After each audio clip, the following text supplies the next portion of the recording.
கர்த்தருடைய பரிசுத்த நாமத்துக்கு மகிமை உண்டாகட்டும். இந்த நாளுக்கான தேவ வசனம் ரோமர் 8ஆம் அதிகாரம் வசனம் 31. இவைகளை குறித்து நாம் என்ன சொல்லுவோம்? தேவன் நம்முடைய பட்சத்தில் இருந்தால் நமக்கு விரோதமாய் இருப்பவன் யார்? அருமையான வசனம். நமக்கு விரோதமாய் இருப்பவன் யார்? நமக்கு நிறைய பேர் விரோதமா இருக்காங்களே, ஒண்ணுமே நம்ம தப்பு பண்ணல, அவங்களுக்கு விரோதமா எதுவுமே செய்யல, ஆனால் அவங்க விரோதமாக இருக்காங்க. ஏன்னா நம்ம இயேசுவோட பிள்ளைகளாக இருக்கோம்ல, நம்ம வெளிச்சத்தின் பிள்ளைகளாக இருக்கிறது இருளில் இருக்கவங்களுக்கு பிடிக்காது.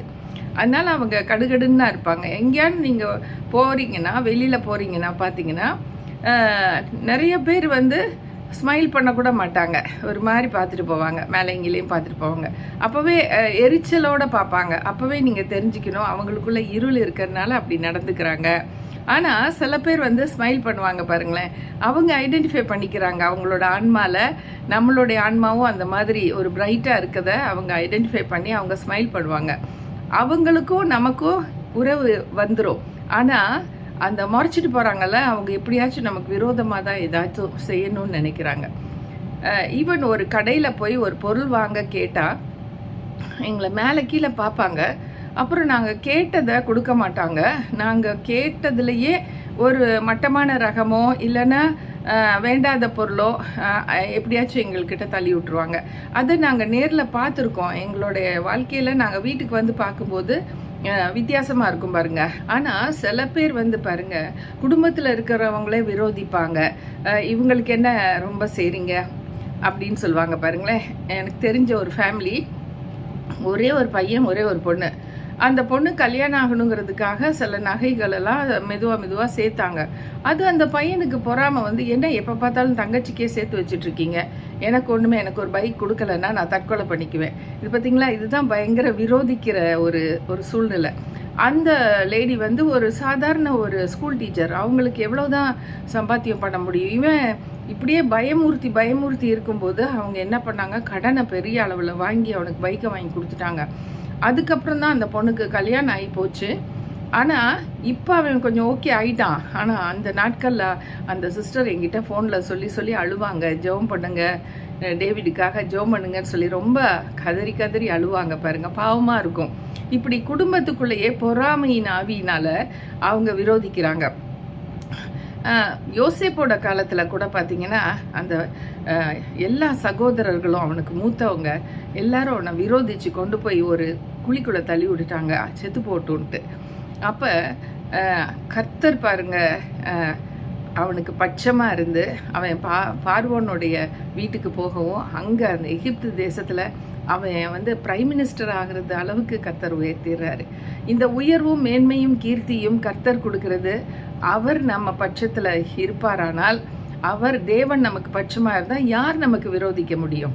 நம்ம யாருமே விரோதிச்சுட்டு வர முடியாது. தேவன் பட்சமாக இருக்கிற வரைக்கும் அவர் நம்மளோட கூட இருந்து உயர்த்திட்டே தான் இருப்பார்.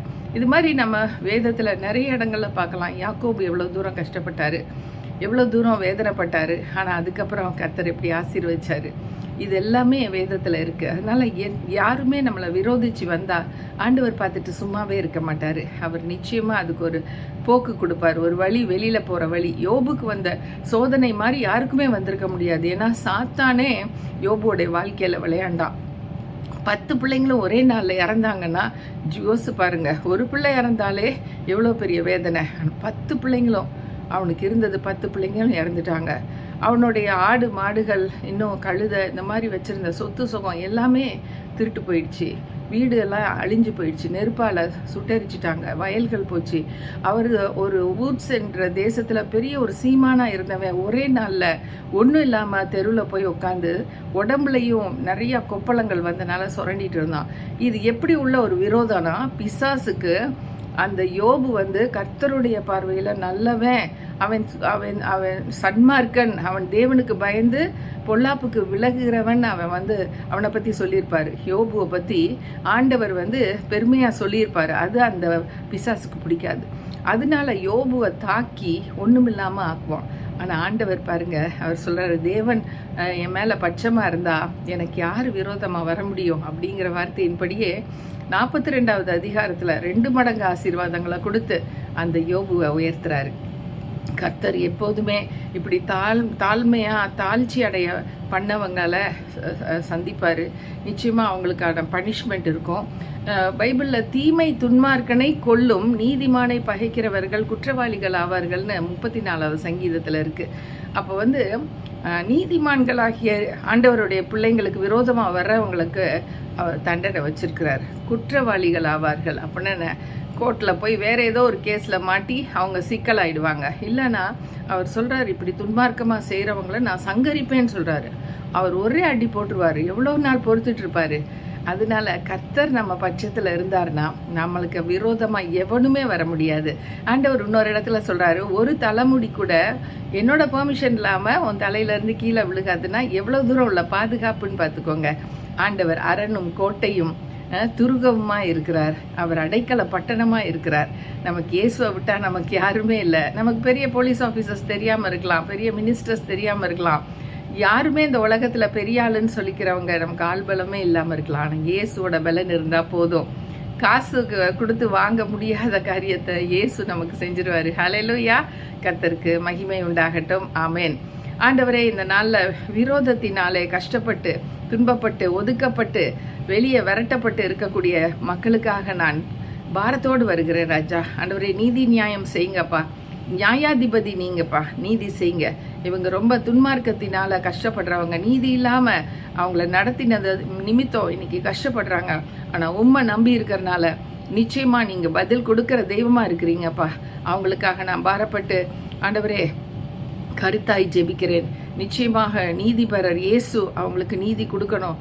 நீங்கள் ஆண்டவரே ஒரு அட்வொகேட்டாக இருந்து ஒரு நீதிபரராக இருந்து இந்த கேஸை அவங்களுக்கு சாதகமாக செய்து கொடுங்க. உங்களுடைய கரத்தில் ஒப்பு கொடுக்குறோம் ராஜா. ஆசீர்வதிங்க. இயேசுவின் நாமத்தில் கேட்கிறோம் நல்ல பிதாவே. ஆமேன். ஆமேன். Thank you friends for joining us and God bless you all.